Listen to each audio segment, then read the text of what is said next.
Angalie namna kuvunja laana za vizazi. Laana za vizazi ni nini? Kwanza, hii ni mada ambayo inazua maswali mengi miongoni mwa waumini. Laana za vizazi ni nini hasa? Zinaweza kuathiri vipi maisha yetu? Na muhimu zaidi, tunawezaje kuzivunja? Haya ni maswali muhimu sana. Tuanze kuangalia ushahidi wa kibiblia kuhusu laana za vizazi. Tutaangalia pia mitazamo ya Ellen White, nabii wa kanisa hili, kuhusu laana za vizazi. Na mwisho tutaanza kuangalia namna gani unaweza ukazivunja, na wanazuoni wa hili kanisa wanaaminije katika laana za vizazi. Nini hasa kinaongelewa hapa? Namba moja muhimu, ikiwa unaandika basi uniambie ili nipunguze speed. Namba moja, elewa laana za vizazi. Unaweza ukaandika sentensi hiyo, kuelewa laana za vizazi. Unafanyaje katika hili, au zikoje? Sikiliza sentensi. Laana ya kizazi ni muundo au tabia mbaya inayopitishwa katika vizazi vya familia, mara nyingi ikiaminika kuwa matokeo ya dhambi zilizofanywa na mababu au wazazi waliopita. Sentensi hii ni ya muhimu sana, uizingatie. Nairudia tena. Laana ya kizazi ni muundo au tabia mbaya inayopitishwa katika vizazi vya familia, mara nyingi ikiaminika kuwa matokeo ya dhambi zilizofanywa na mababu au wazazi waliopita. Neno matokeo ndio ulipigie mstari. Sio kwamba unahukumiwa kwa dhambi ya babu, ila unakula matokeo ya dhambi ya babu. Mtoto aliyezaliwa na mzazi ambaye ni mwathirika wa HIV, na huyu mzazi akakataa kutumia dawa za ARV ili kumkinga mtoto, akasema mimi sitaki hizi dawa kabisa, na ana mimba na akajifungua kwa njia ya kawaida, na mtoto akapata michubuko na mtoto akaambukizwa. Niwaulizeni swali, mtoto huyu alizini? Na akipimwa akaonekana kwamba ana HIV, yeye ndiye ameileta?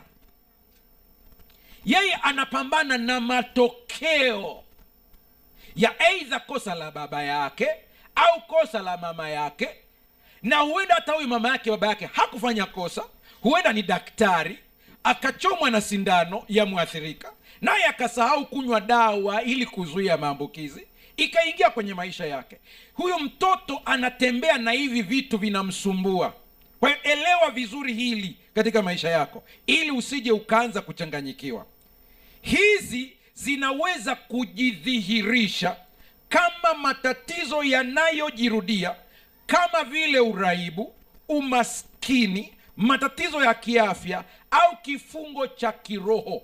Hujawahi kuona kuna watu kwenye ukoo wao, familia yao, kisukari kimeandama, kansa inakuja kwa namna mbalimbali. Kama sio ya kizazi, itakuwa labda ya matiti au prostate, na inaendelea, inafuata hapo. Unajiuliza, mbona ni hawa tu inatoka kwao? Kuna tabia ambazo zinajirudia kwao ili kuleteleza magonjwa hayo yajitokeze. Mungu atusaidie sana. Ushahidi wa kibiblia ni upi? Je, tunaongea propaganda au kuna ushahidi wa kibiblia? Dhana ya laana za vizazi ya kwanza inatokea kwenye kitabu cha Kutoka sura 20 fungu la 5 mpaka la 6. Nitachanganya kidogo baadhi ya tafsiri za Biblia ili tuweze kuelewana. Jamani, tuko pamoja? Usijifanyie sanamu ya miungu wa uongo. Unajua natumia Kiswahili gani hapa cha kisasa? Usijifanyie sanamu ya miungu wa uongo au kinyago chochote kilicho mbinguni, katika nchi au majini chini ya dunia. Usisujudie wala kuitumikia, kwa kuwa mimi Mwenyezi Mungu Mungu wako ni Mungu mwenye wivu, na wapatiliza wana maovu ya baba zao hata kizazi cha 3 na cha ngapi? Cha 4 cha hao wanichukiao, lakini na wafadhili maelfu ya wale wanipendao na kuzishika amri zangu. Angalia, kitendo cha wewe kuabudu sanamu kinaleta madhara. Sikia vizuri, kuna watu wengine wanakuambia kwamba kwa mfano, ni mfano tu unautoa, nadhani kwamba mtanielewa vizuri. Nilikutana na mtu mmoja ambaye yeye amempokea Yesu Kristo kuwa Bwana na Mwokozi wa maisha yake. Ni kijana mzuri, anafanya kazi garage. Kwa hiyo amepambana sana kila akitengeneza gari ya mtu, alikuwa yuko vizuri, lakini ghafla akabadilika. Kila akitengeneza gari ya mtu, ile gari itaharibika tena na kurudishwa. Akigusa mtu mwingine iko sawa sawa. Sasa akapatwa na mikosi mingi, inajirudia. Siku moja akashtuka kwamba yeye ana utaalamu mara mbili, ni genius, akili yake iko vizuri sana. Ni fundi makenika wa kawaida, lakini pia ni mzuri katika masuala ya umeme wa magari. Sasa akaingia kutengeneza umeme wa magari, gari ikapiga shoti ikaungua. Sasa mambo yanamuandama, akaenda kwa mganga. Kumbuka amempokea Yesu, unanielewa vizuri sasa. Akaenda kwa mganga akacheki vitu vyake, akapiga manyanga yake. Unajua nao wao wana namna yao ambayo wanapatia vitu fulani hivi. Akamwambia, wewe kwenu ni Lushoto? Akasema ndio. Huwa tunasema Tawire.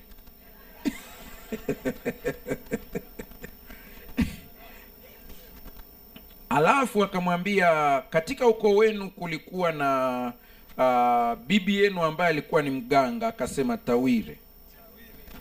Na uganga umeachwa kabisa? Asema Tawire. Anasema sasa mizimu inakutaka wewe uache mambo ya makenika ukatafute dawa. Na kijana nakiri, anasema usiku anaweza akaoteshwa dawa kabisa, mti fulani akafanyie hivi na hivi. Na anasema siku moja alifanya tu kama majaribio. Jirani yake alikuwa na changamoto ya jipu kwenye mguu ambalo haliponi. Usiku ule akaota dawa na akaenda akachukua dawa, kweli alivyompa akapona. Na yule mganga akamwambia kabisa, unakumbuka kuna siku fulani aliumwa hivi na hivi? Ndio. Jirani yako ukaenda ukafanya hivi, sema na akapona. Sema mizimu imekuchagua. Akasema mimi nimempokea Yesu Kristo kuwa Bwana na Mwokozi wa maisha yangu. Yaani kwa lugha nyingine, ulifuata nini kwangu kama unaye Yesu? Unajua kuna wakati pia hawa Waisraeli walienda kupiga ramli mahali, Mungu akaongea kwa hasira takatifu. Akasema, je, ni kwa sababu hakuna manabii katika Israeli mmeenda kwa Ekroni mungu huko mwingine? Basi akaamua kuachana na yule mganga, akaenda kwa mwingine. Sasa akaenda pia kwa manabii. Kaenda manabii wanamtabiria hivyo. Wakamwambia maneno hayo. Lakini nabii wa mwisho akamwambia, nikwambie ukweli, haiwezekani kukurudisha katika mstari wa kawaida, itakubidi ukubaliane na kile ambacho mizimu inataka. Kwa kifupi, akaenda akaanza kuchimba dawa na akaanza kufanya uganga. Ikatokea tu kwa nasibu, nimetembelea upande wa kule Tanga. Alivyosikia nipo kwenye mkutano pale, ilikuwa ni semina za kawaida, akaja kanambia, Pastor, bwana unanikumbuka? Amsema kwa kweli sikumbuki. Akanisimulia nikamkumbuka vizuri. Akasema nilishaacha ile kazi ya makenika, sasa hivi ninaendelea na uganga. Ambia wewe, imekuwa kuwaje? Akanisimulia na jinsi alivyohangaika. Tukamzunguka na wachungaji kadhaa pale, tukafanya maombi. Akapigwa chini. Tukaendelea kukemea pepo vizuri kabisa. Akaachiwa akawa huru. Nikamwambia rudi. Usirudie tena haya mambo, yatakutesa. Kwa sababu shetani ni mpumbavu. Ukimtazama yule bwana, afya yake ilikuwa imezorota sana. Yaani wanahangaishwa, maana mara ulazwe kwenye misitu, mara ufanye, yaani kazi ni ngumu sana. Ngumu kabisa. Sasa nitaka upate hii. Hawa jamaa wanajua kuhunt, kuwinda watu wa kwao. Wanajua DNA za kwao. Huyu alichokosa ni kwamba baada ya kukuta ya mambo na akajua ni shambulio la kiroho, alipaswa kupambana kiroho na sio kusarenda. Haleluya. Kabla sijaja hapa kwenye somo la jioni ya leo, nilikuwa naongea naye kwenye simu hapa. Nikamwambia naenda kufundisha, napenda kutumia mfano wako, maana sipendi kutoa kisa cha mtu bila kuomba ridhaa. Akaniambia nenda ukaseme. Nikamwambia ila mimi na swali moja tu, nataka nikuulize. Umebaki kwa Kristo au umerudi kule? Nisije nikatoa kisa chako kumbe. Akaniambia, Pastor, niliendelea na mapambano kama walivyonielekeza, na shetani ni waajabu, usipojua kusimama mwenyewe. Kuna saa anasema mlivyoniombea pale, maisha alienda vizuri, yakarudi tena nikapigika tena. Anasema ikafikia kiwango mpaka mizimu inamsemesha. Inamwambia wachungaji wako mbali, hawapokei simu zako, tutakutesa. Anasema mwisho kabisa nikaiambia, Mungu wangu haishi ndani ya wachungaji tu, anaishi ndani yangu pia. Mtakoma. Mimi napenda watu wenye ubabe wa kiroho kama hao. Sio unapiga kidogo unasema nimekwisha. amerudia umakenika wake, anatengeneza magari vizuri Dar es Salaam, maisha yake yako vizuri kabisa. Haya mambo yapo. Anasema lakini wafadhili maelfu wanaonipenda na kuzishika amri zangu.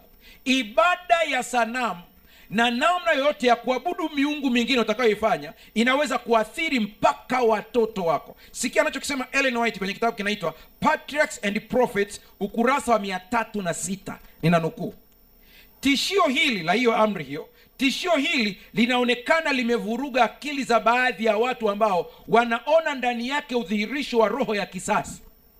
Hata hivyo, tofauti inapaswa kufanywa kati ya matokeo ya kawaida ya mwenendo wa dhambi na adhabu inayotolewa kwa sababu yake.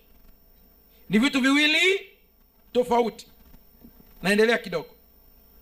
Kitabu cha Ezekieli 18 fungu la 2 mpaka 24 utaisoma kwa muda wako. Mungu hamwadhibu mtu mmoja kwa matendo mabaya ya mwingine.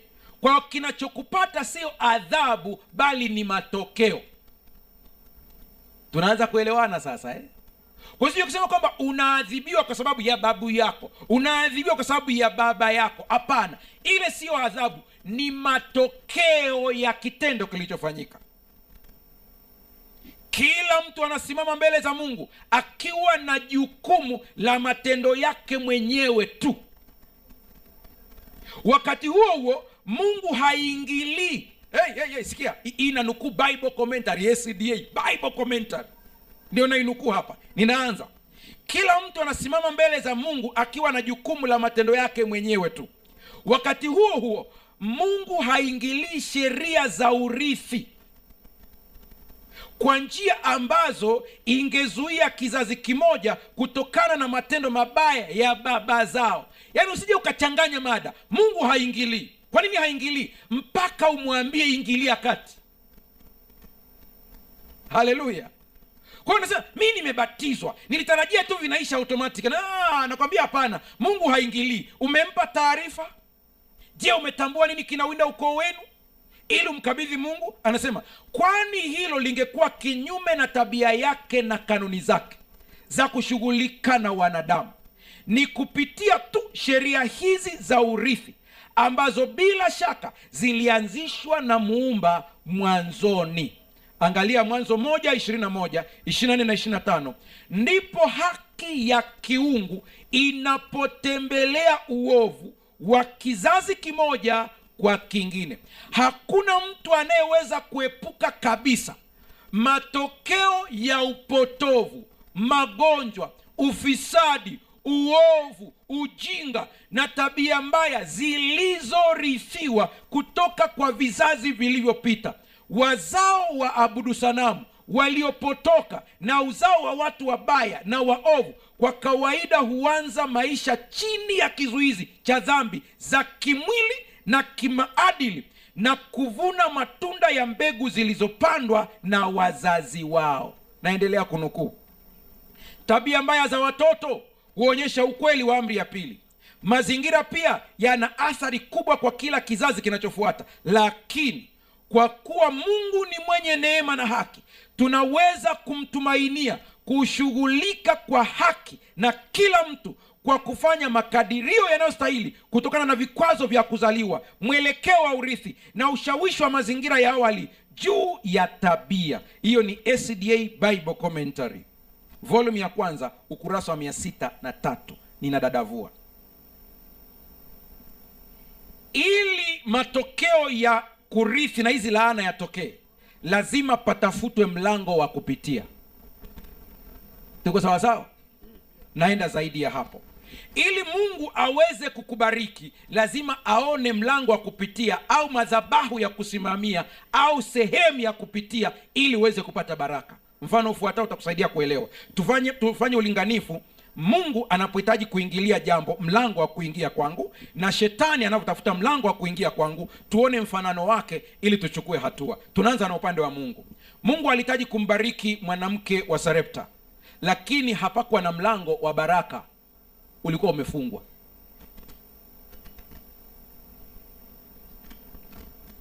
Tuko sawa? Ili aweze kubarikiwa ikabidi atumwe Elia. mama naomba maji. Akaenda, kabla hajaenda sema na chakula. Akasema hapana, hiyo ngoja nikuelezee kidogo. Maji nakuletea, lakini chakula ni hiki tu, ili mimi na mtoto wangu tufanye nini? Akasema sasa Bwana asema nenda ukaniletee, nitengenezee, nile mimi kwanza, ndipo unga wako hautaisha wala mafuta hayaishi. Inataka imani.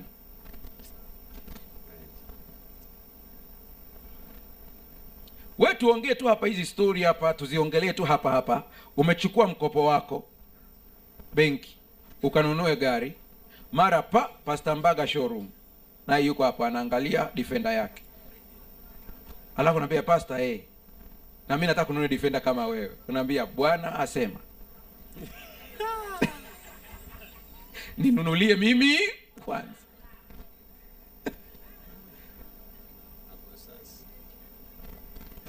Tutaenda kiroho tuelewe vizuri, na Mungu atusaidie tuweze kumeza hili neno liweze kuwa hai katika maisha yetu. Yule mama alivyokubali tu akaenda kutengeneza. Elia akala. Unga ulikauka, mafuta, mbaraka wa pili ukawa huu. Mtoto wake akafa. Unaweza kusema hiyo ni baraka. Hakuna kitu kinatokea kwenye maisha yako hakipo kwenye kiganja cha Mungu. Mungu alijua yule mtoto atakufa. Kwa hiyo Mungu hakuangalia tu chakula, aliangalia mpaka mauti ya mtoto ambayo inakuja. Lakini hawezi kuingilia kati kumfufua. Umesikia tumesoma hapa Mungu haingilii kati hizi kanuni. Maana mnakumbuka huyu mama amefiwa na mume. Tuko sawa sawa? Kwa hatuwezi kujua huenda ni roho ya mauti inafuatilia hii familia.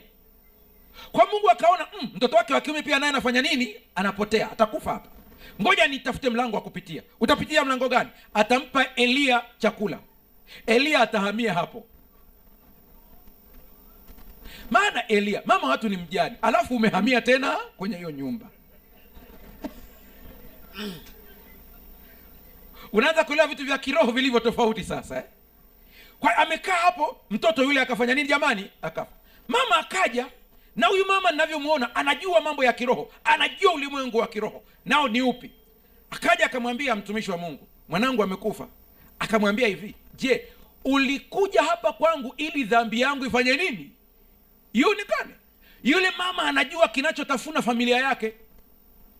Ila kuna mtu yuko hapa, unahangaika katika uchumi wako, unahangaika katika afya yako, unahangaika kwenye ndoa yako, hujajua kinachokutafuna ni nini. Mama anajua, anaelewa mme wake kwa nini amekufa. Ndio maana akamwambia, nilikuwa niko radhi kuishi na mtoto wangu hivi hivi, lakini ulivyokuja hapa sasa imeangaliwa. Na ili ujue ni kweli, Elia akaenda mbele za Mungu kwa mjadala ule ule, akapanda darini akamwambia, Bwana, umenileta hapa maana huwa alipo mtu wa Mungu kuna jicho la Mungu. Haleluya. Sasa umenileta hapa ili uangalie dhambi ya huyu mama, na umeiona. Sasa umempiga na mtoto wake. Mungu, mimi hiyo siwezi kukubali. Mungu akamwambia, hamna tabu, tumeelewana. Tamka kitu.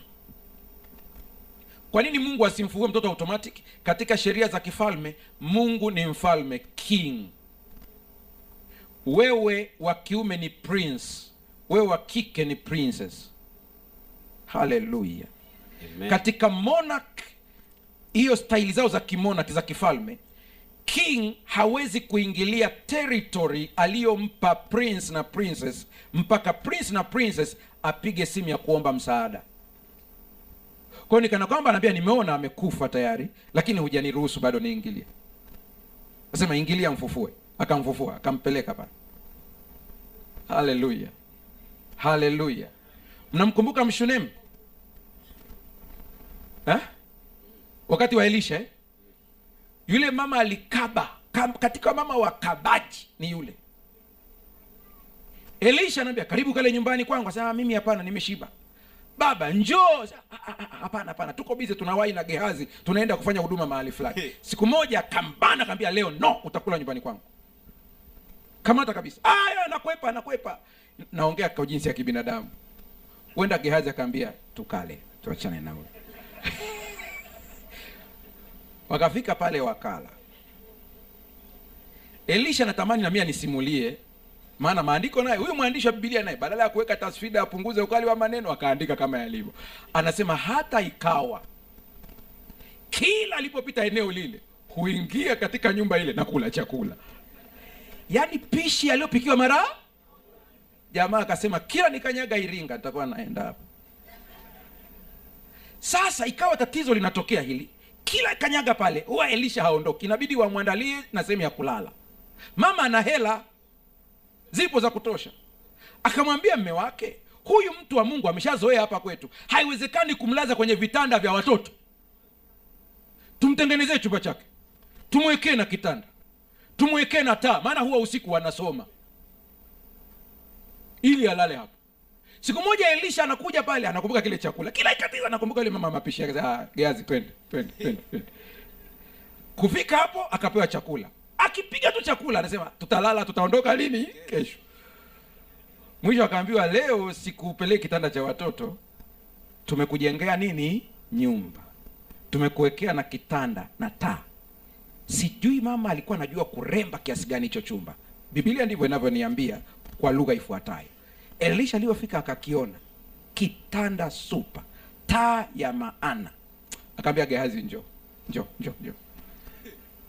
Kwa mara ya kwanza Gehazi akaongea pointi kwenye hili tukio. Akamwambia Gehazi, huyu mama kwa kitu alichotutendea lazima na sisi tumtendee jambo. Mwite. Gehazi akamwambia, mama njoo, unaitwa. Akasema, mama tukutendee nini? Hata kama niombi kwa mfalme niko tayari kumwambia. Elisha alikuwa anaheshimika mpaka na wafalme wa kipagani. Mama akamwambia, nakaa kwa watu wangu wenyewe na kila kitu ninacho. Mama ana hela. Anamwambia, nimekujengea hii nyumba sio kwa sababu labda nataka favor fulani, ila nimegundua wewe ni mtu wa Mungu, nafanya hivi kwa ajili ya nani? Ya Mungu, wala si kwamba namhonga Mungu. Hela zipo, ila nimeamua tu wewe ni mtu wa Mungu basi. Akaondoka. Ndio nakwambia Gehazi kwa mara ya kwanza pointi akaongea, akamwambia Elisha, tangu tukanyage hapa sijatambulishwa mtoto. Kwa hiyo unasemaje Gehazi? Tumuombea apate mtoto. Sasa akamwita, unaitwa? Akamtazama akamwambia, mwakani majira kama haya utakumbatia mtoto. Mama alisema, la mtu wa Mungu usiseme nini? Uongo. Yaani kwa lugha nyingine madaktari walishapima, mayai hayakomai.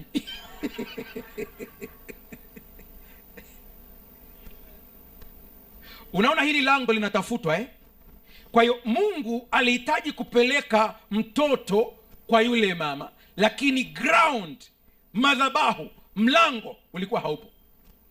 Ila kwa kile kitendo cha kujenga nyumba tu, mlango kafanya nini? Msidhani kwamba mnapoambiwa toa sadaka kanisani Mungu ana shida ya hela. Hicho kitu sio kweli. Na msidhani kwamba eti kwa sababu wachungaji wana shida na mishahara. Sio kweli. Petro aliambiwa, nenda ukavue samaki. Utakayemtoa kwanza lipa kodi ya kwako na ya kwangu. Mungu anaweza kuita pesa kutoka popote, ila mlango unatafutwa.